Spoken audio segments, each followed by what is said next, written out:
Donc pour cette sixième vidéo, on arrive à l'exercice numéro 6 sur les convertisseurs analogiques numériques.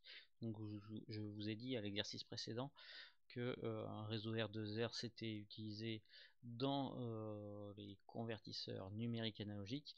Et bien là on s'intéresse à la fonction inverse et à une des briques de base d'une technologie particulière de convertisseur analogique numérique qui est en fait un pont diviseur à 4 résistances. Donc en fait on a étudié le pont diviseur de tension à 2 résistances puis à 3 résistances, la généralisation à l'exercice 4. Et bien en fait à l'exercice 6 on s'intéresse à un pont diviseur à 4 résistances. Donc cette brique de base, c'est une brique de base que l'on retrouve dans des convertisseurs analogiques numériques vraiment particuliers. Il ne faut pas croire que c'est vraiment ce qu'on retrouve dans tous les convertisseurs analogiques numériques. C'est typiquement ce qu'on a dans des convertisseurs analogiques numériques ultra rapides, donc pas forcément dans les CAN utilisés pour l'acquisition du son au niveau d'un micro, hein. Ce genre de technologie ne se justifie qu'à des très hautes fréquences, typiquement au gigahertz. Donc ça c'est typiquement ce que l'on retrouve dans les tâches d'entrée d'un oscilloscope qui échantillonne à 1 giga échantillon par seconde ou plus, ce qu'on appelle une technologie de convertisseur analogique numérique flash. Et donc le nom CAN en français, ça s'appelle ADC en anglais, Analog to Digital Converter.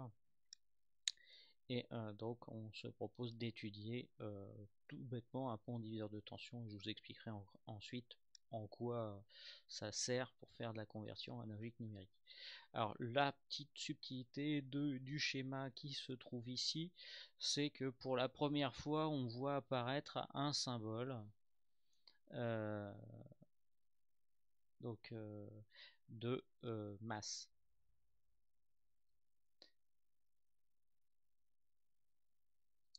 Alors qu'est-ce que c'est la masse? Alors ici ça ne sert pas forcément à grand chose de le dessiner vu que on a une boucle complète, mais dans certains schémas en fait le fil qui se trouve là on ne le dessine pas et on se contente de redessiner un symbole de masse ici. Et en fait, dès lors que vous avez deux symboles de masse à deux endroits différents dans un schéma électrique, ça veut dire que implicitement les deux points sont reliés par un fil. Même s'il n'est pas dessiné, il est présent. Et l'intérêt que ça a de faire ça, c'est que ça évite d'alourdir des schémas électriques et électroniques un petit peu compliqués. S'il fallait relier toutes les connexions de masse sur un schéma, ça devient très vite illisible. Donc on utilise ce genre d'artifice de symboles dans des logiciels de CAO électronique. Et ça va même un petit peu plus loin. Dans les logiciels de CAO électronique, souvent on a à disposition des simulateurs électroniques. Le plus connu de tous, c'est donc en fait l'ancêtre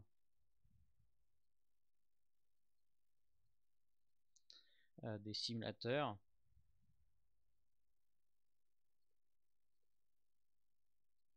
Donc c'est toute une famille de simulateurs SPICE, hein, un simulateur qui à l'origine a été développé à l'université de Berkeley dans les années 70.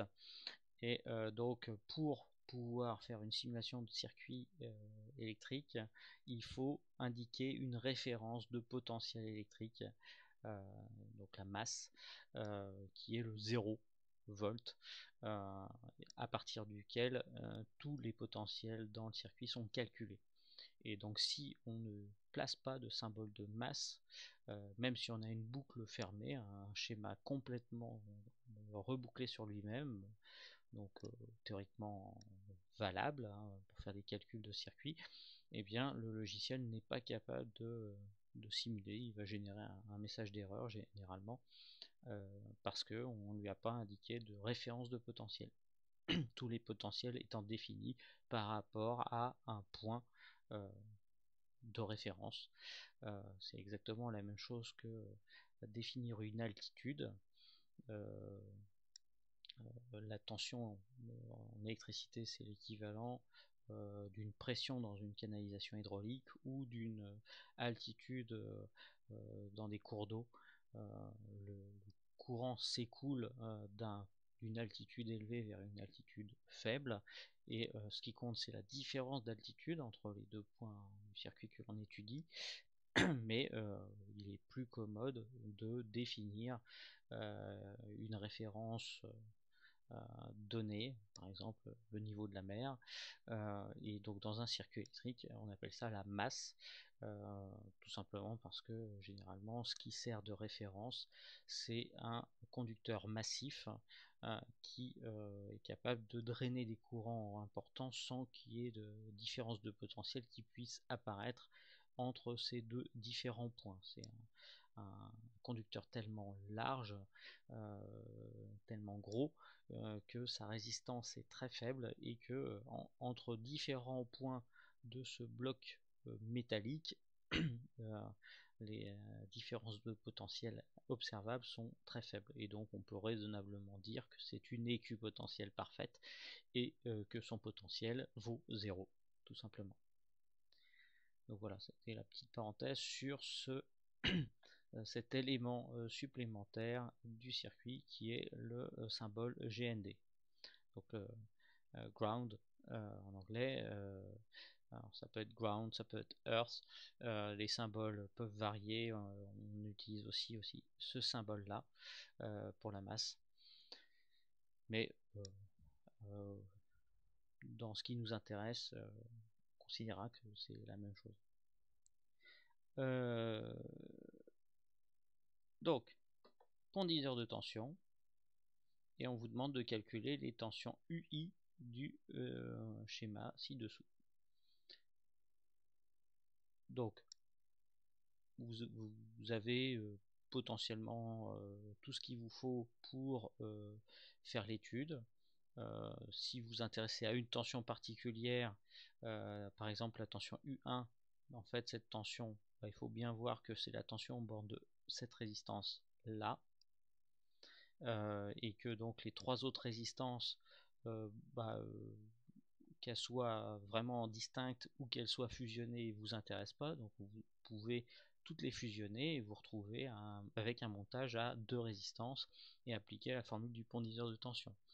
Ensuite, il faut se poser la question de U2, au bord de quelle résistance U2 est présente. Et à nouveau, on peut fusionner par bloc ces quatre résistances pour se ramener à deux résistances et à une formule de pont-diviseur à deux résistances. Et pareil pour U3. Donc voilà l'idée. Je vous laisse mettre sur pause et réfléchir par vous-même, et en ce qui me concerne, je vais poursuivre avec l'analyse de U1, puis de U2, puis de U3. Schéma à l'appui, comme d'habitude. Donc,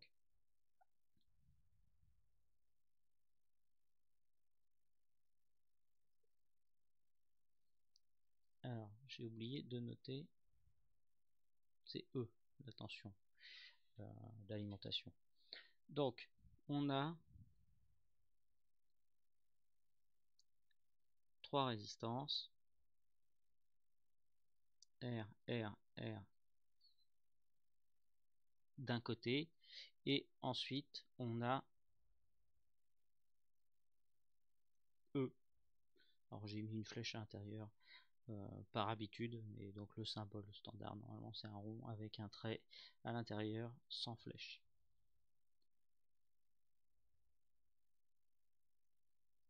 Et donc U1 est là. Et en fait, U1, on aurait pu tout aussi bien dessiner la flèche comme ceci. Ça revient au même. l'extrémité c'est bien ce point là, et l'origine, en fait, tous les points de ce fil de masse, c'est une équipotentielle. Donc tous ces points sont équivalents. Donc U1 en le faisant partir d'ici ou de là, ça revient au même. On part de la même origine et on va à la même extrémité. Dès lors qu'on a vu ça, on peut noter que les trois résistances qui sont là forment un tout et qu'on peut les fusionner. En fait, la résistance équivalente est égale à la somme des trois résistances, et comme ces trois résistances identiques, ça fait 3R.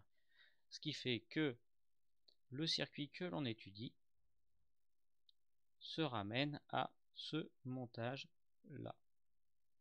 3R, R,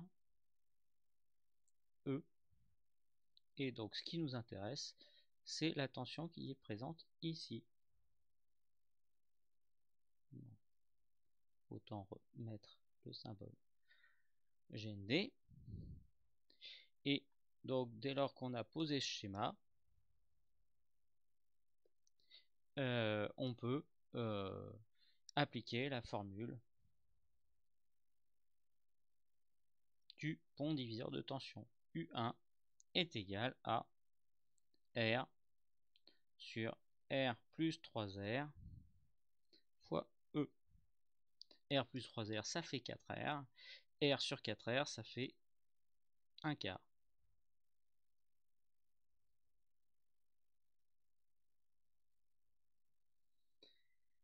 Donc voilà, on a répondu à la question que vaut U1 en fonction de E.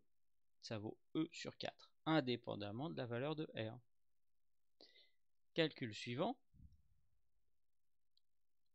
Calcul de E2. De U2.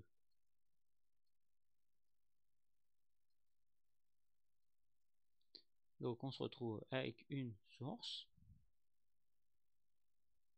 4 résistances,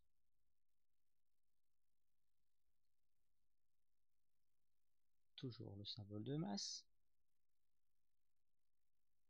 E, R, R, R, R, et donc U2 se trouve ici.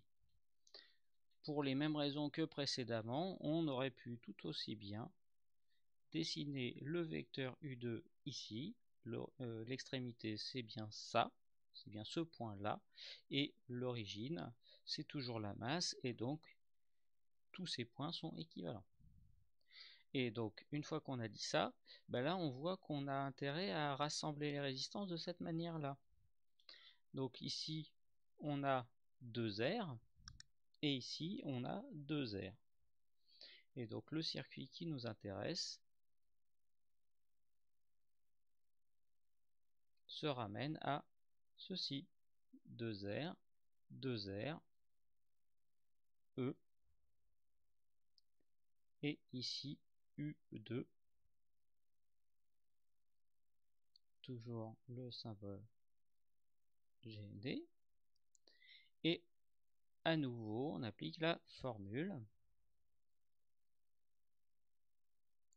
pour calculer U2. Au numérateur c'est 2R et au dénominateur c'est 2R plus 2R, le tout fois E, et donc on a 2R sur 4R, le résultat fait E sur 2.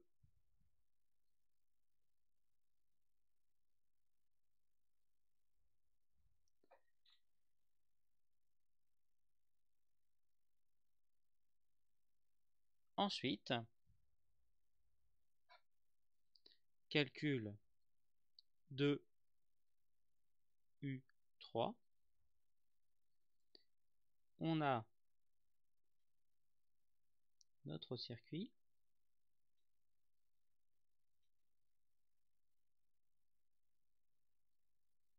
avec un U3 qui se trouve ici,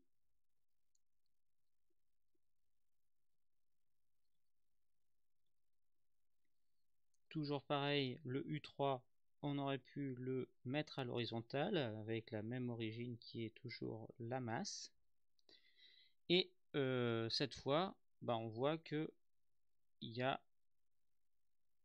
à fusionner les trois résistances du bas. Ce qui fait que le schéma que l'on étudie se ramène à ceci. Une résistance 3R en bas et une résistance R en haut, avec donc une tension U3 recherchée qui s'applique aux bornes de la résistance 3R. Donc la formule, c'est un petit peu coupé, hein, le U3, le 3 est un peu mangé, mais bon, c'est pas bien grave. On a E ici, et donc la formule pour U3, elle nous donne 3R sur R plus 3R, le tout fois E, et donc en simplifiant, on va avoir du 3E sur 4.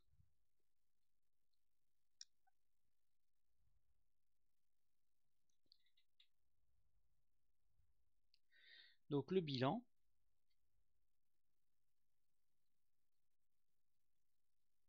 donc on alimente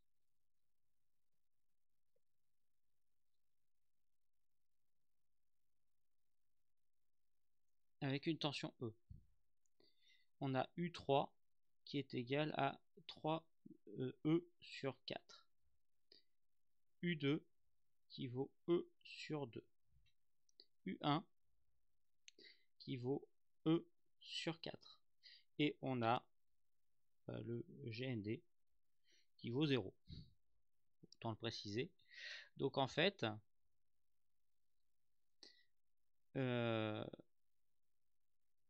en termes de valeur de tension, vous allez avoir la tension d'alimentation,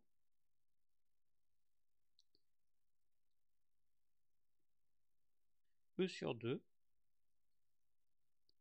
3E sur 4 et E sur 4, qui est bien évidemment 0, avec E sur 4 qui est U1, E sur 2 qui est U2, et 3E sur 4 qui est U3. Donc en fait, l'idée elle est très simple, c'est que ce circuit va vous permettre de définir des intervalles d'appartenance.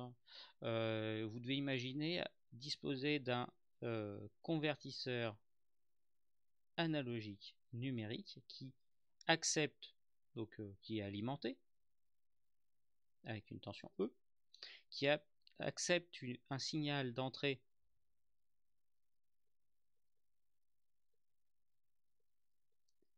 compris dans l'intervalle 0E, et à la fin, vous devez fabriquer un nombre.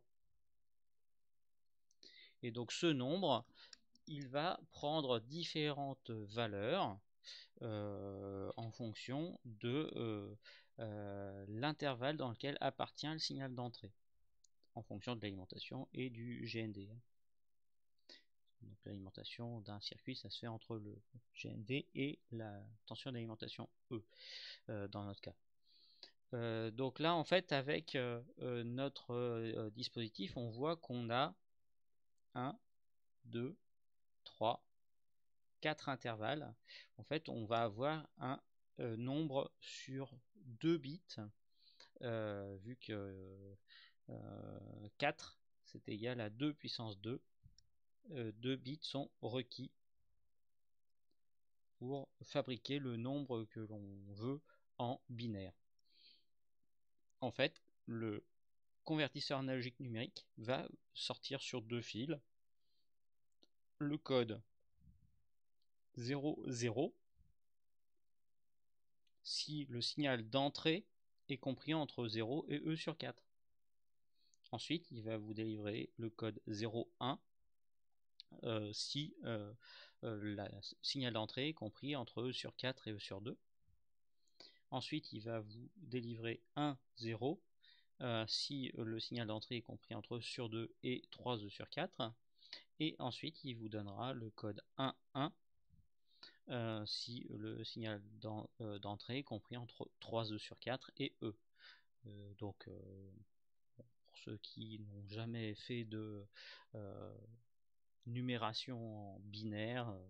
Je vous renvoie à des cours d'informatique, éventuellement d'informatique industrielle. Alors, je sais pas si en tronc commun il y a des choses enfin des UV qui abordent ce sujet, mais enfin le 0,0 en binaire, ça correspond au 0.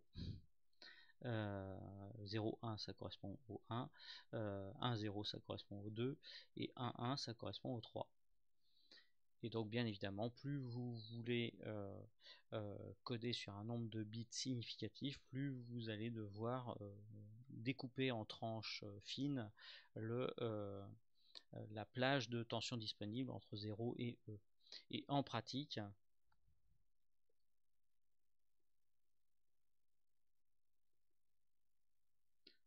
la technologie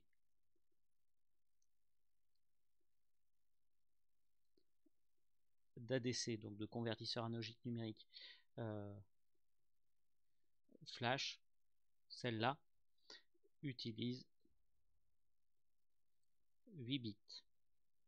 Donc c'est typiquement ce qu'on rencontre dans les étages d'entrée des oscilloscopes numériques modernes. Ça commence à être un peu plus grand maintenant, mais historiquement c'est la résolution standard. Et donc en fait on fabrique des nombres entre 0 et 255 quand on est sur 8 bits. On a 256 valeurs disponibles. Donc voilà, là c'était la petite parenthèse technologique pour ouvrir sur le pourquoi on utilise ce circuit au sein d'un convertisseur analogique numérique. Donc c'est tout pour cet exercice.